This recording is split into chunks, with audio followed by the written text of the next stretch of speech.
Ndugu yangu mpendwa katika Kristo, Shalom. Leo ni siku ya 5 tarehe 14 mwezi wa 3. Tunashukuru tena Mungu mwenye alianza nasi wiki kwa salama na tunamaliza wiki yetu ya mafundisho. Wiki yetu ya mafundisho tunaanzaka siku ya 2 na siku ya 5 tunamaliza wiki ya mafundisho na tutaendelea tena siku ya 2 ijayo, Mungu akitaka.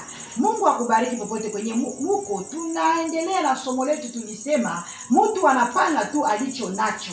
Hakuna mtu mwenye anapanaka kitu kenye hana. Tulianza na kusema Petro na Yohana walipana yenye ilikuwa ndani yao, walipana Yesu Kristo. Huyu mtu alikuwa anaikala kila siku kumulango ya hekalu, yuko pale kumulango ya hekalu, na Petro akasema huyu mtu hataendelea na kuikaa mali hapa. Donc Petro naye alikuwa na pesa ndani ya mfuko wake, na akaona nikimpatia pesa haitamsaidia kitu, ifo nimupatie kitu ya muhimu yenye itabadilisha maisha yake. Na ndio akamwambia, mimi sina vile vyote mwenye uko naomba sahihi, kwa jina la Yesu Kristo wa Nazareti simama na uende zako. Na huyu mtu alisimama na kaenda, na atakuwa huru na kumbeba kila mara. Hatakuwa na kuya tena sasa kwa hekalu yeye na miguu yake, anajitafutia na miguu yake. Na tukasema mtu anapana tu alicho nacho, na mwalimu kwa masomo anapana enye naye alifundishiwa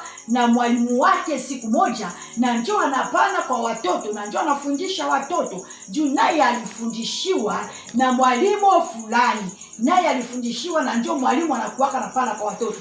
Utaona mtoto anasema baba anamwambia hawasemake vile, mimi nasema mwalimu wetu alisema. Yeye anaitika yenyewe mwalimu wake alimwambia. Ndio mtoto anaitika yenyewe mwalimu wake alimwambia kuliko yenyewe baba yake anamwambia. Ndio mwalimu alimfundisha vile, iliingia ndani yake, mwalimu alimfundisha mtoto vile. Na tukasema hivi, baba mtoto ndani ya nyumba anakomaa na tabia yenyewe alipata ndani ya nyumba yao. Mtoto anazaliwa anaanza fundishwa tabia yenyewe alipata ndani ya nyumba. Maneno yenyewe atamfundisha mtoto na njoo ataendelea naye. Kama wazazi walikuwa wanatukanana, usishangae mtoto naye anaanza tukanana. Kama wazazi walikuwa wanapigana, usishangae na huyu mtoto anaanza piga mke wake au anaanza pigana na mume wake. Jua alipata hiyo tabia kwa wazazi wake. Utaona mtoto kazi yake ni kugombana kila mara, kumbe alikamata kwa mama yake au ndani ya familia zao. Utasikia mtu anasema hii familia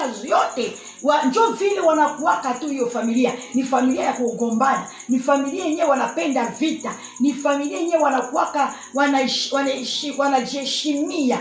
Donc familia kila kitu yenyewe ndani ya familia iko nafatana kwa watoto wote wenyewe watazaliwa ndani ya hiyo familia. Njoo vile ziko. Na njoo nilisema hivi, Daudi naye alikuja mbele ya Goliathi kwa jina la Bwana wa majeshi. Gizi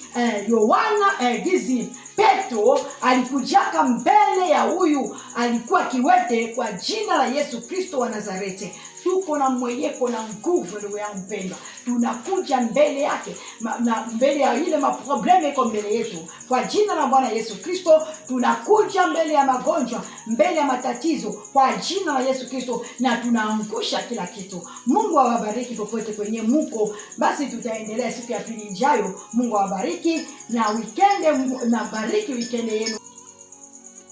Mtakatifu, mtakatifu, mtakatifu Baba wa milele, tunasema tena asante kwa asubuhi ya leo. Tunasema asante kwa neema yako.